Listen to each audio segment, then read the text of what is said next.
Suasana di bengkel Dinamo Sriwedari, Salaman, Kabupaten Magelang mulai tampak sepi saat Tribun Jogja mendatangi tempat tersebut, Kamis, tanggal 3 Februari tahun 2022. Hanya terlihat sebuah mobil minibus yang sudah dipenuhi debu terparkir tepat di depan pintu bengkel mobil itu.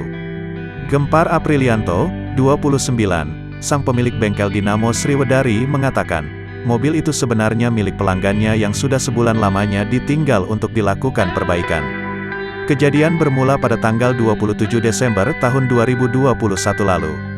Di mana, si pemilik mobil datang ke sini, bengkel, untuk meminta bantuan karena mobilnya mati di depan pom bensin daerah Salaman.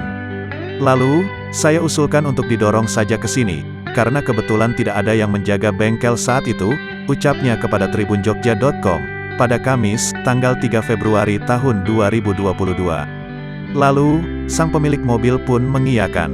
Mobil pun dibawa ke bengkel dengan cara diderek oleh mobil lain. Setiba di bengkel, mobil tersebut tidak langsung diperbaiki karena masih ada mobil yang lain dalam perbaikan.